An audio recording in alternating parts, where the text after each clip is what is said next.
l'immense honneur d'accueillir la créatrice de la série de romans de Digby le Magnifique. Votre auteur préféré, la mienne aussi, la grande Fanny Prune. C'est incroyable que des livres sur un magicien aient autant de succès. En récompense, Fanny Prune a promis de nous lire un chapitre de son dernier roman qui n'a pas encore été publié. C'est une honte! Le club pour la décence et la morale dont je suis présidente trouve scandaleux de lire des histoires de démons et de magie.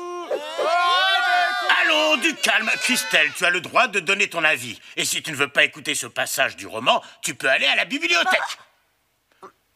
Je suis désolé pour cette interruption, Fanny Prune. C'est quand vous voudrez. J'en reviens pas. On va être les premiers au monde à connaître les nouvelles aventures de Digby. Oh! Mon manuscrit, il a disparu!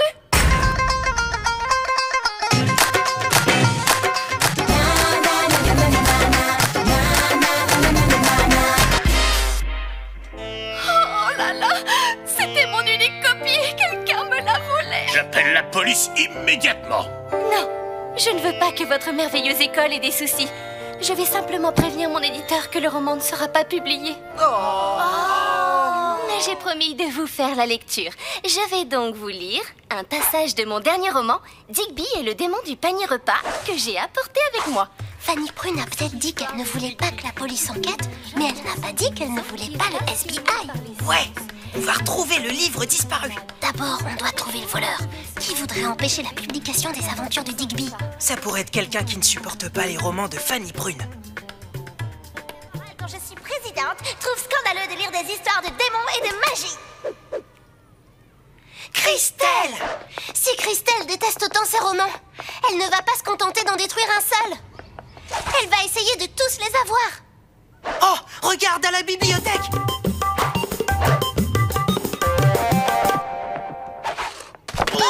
Christelle, arrête! Les autres élèves ont le droit de lire les aventures de Digby. Quelles aventures de Digby? Ces livres sont tellement abîmés qu'ils sont illisibles. La bibliothécaire m'a demandé de les envoyer au centre de recyclage. Elle dit la vérité, ce ne sont pas les aventures de Digby. Bien sûr que je dis la vérité. Je suis la présidente du club pour la décence et la morale. Mais c'est toi qui as volé le manuscrit de Fanny Prune, avoue. Oh, certainement pas. Le vol est strictement interdit par le code de l'honneur de notre club. Vous voyez, il ne faut pas voler et aussi, il ne faut pas rôter, pas courir, pas sauter, pas embrasser et pas danser. Il faut qu'on inspecte la scène du crime. Avec la discrétion la plus totale. Hey, je vais bien. Digby ouvrit son panier repas et au lieu d'y trouver un sandwich jambon-fromage avec une tomate cerise en accompagnement, il trouva un démon maléfique suceur de sang avec 3 yeux, 4 griffes et du jus de tomate dégoulinant de ses crocs. T'as soif, Albert? Je voulais juste un souvenir pour mettre dans ma collection Fanny Prune. Regardez, j'ai déjà pris le mouchoir souvenir dans lequel elle s'est moussée tout à l'heure. Dégoûtant. Et tu n'aurais pas aussi pris son manuscrit en souvenir par hasard? Ah, bien sûr que non. Fanny est mon idole et Digby est mon héros favori. Je ne leur ferai jamais aucun mal. Alors ça ne t'ennuie pas de nous montrer ton casier? Je suis le plus grand fan de Digby du monde entier. Je suis la dernière personne qui empêcherait un de ses livres d'être publié. Je ne savais même pas que Fanny Prune serait au collège aujourd'hui. Ça a été un vrai choc de la voir ici en chair et en os. Ok, on te croit, Albert. Le coupable ne peut pas être un fan. Celui qui a volé le manuscrit l'a fait pour gagner de l'argent en le vendant au marché aux puces. Alors, on doit examiner la mallette pour trouver des indices. Mais comment mettre la main dessus? C'est dans un cas comme celui-là que la cape magique de Digby aurait été bien pratique. Oui, tu as raison, ça fera l'affaire. Sally, tu sais que cette cape est pas vraiment magique. Elle l'est bien assez, crois-moi. Tiens, enfile-la. Je me suis dit que vous voudriez un verre d'eau, mademoiselle Prune. Merci beaucoup. Digby, tu es magnifique, comme toujours. Waouh, ma cape est vraiment magique. C'est pas cette cape qui est magique, c'est moi et mes dons d'acteur. Les seules empreintes que je vois sont celles de Fanny Prune, les miennes, et d'après ma base de données, celles de Bob. Bien sûr, quand il s'agit de jouer de mauvais tours, Bob est toujours dans le coup. Il faut qu'on le retrouve. Et par le pouvoir d'Isis, je vous aiderai. Avec ma cape magique, mes lunettes magiques et ma baguette magique, aucun criminel ne pourra m'échapper. Et...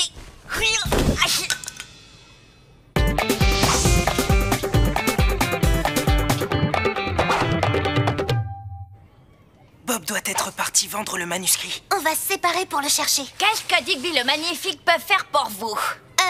Je crois qu'il devrait prendre la mallette du pouvoir. Par le pouvoir d'Isis, je m'en occupe. Personne ne s'approchera de ce précieux trésor. Hé Bob, j'ai 2 mots à te dire.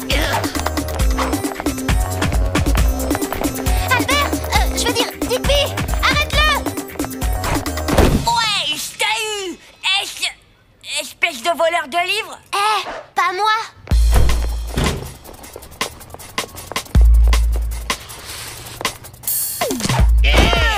Sally, je l'ai récupéré. C'est pas le manuscrit disparu.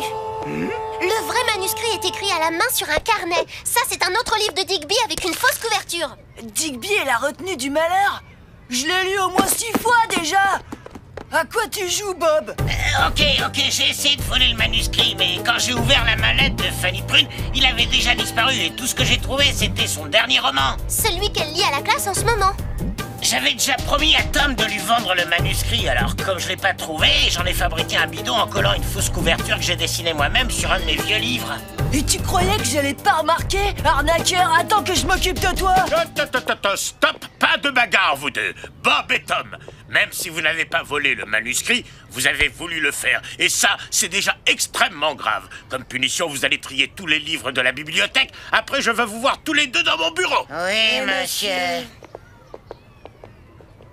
Mais si c'est ni Bob, ni Christelle, ni Albert, alors qui a pu voler le manuscrit? Je sais qui est le voleur. C'est l'ennemi juré de Digby. Le terrible, le terrifiant Dr Diablo. Il ne reculerait devant rien pour stopper le courage de Digby. Ça suffit, Albert. C'est une enquête sérieuse qu'on mène en ce moment. Le docteur Diablo n'existe pas. Et lui, alors, qui c'est?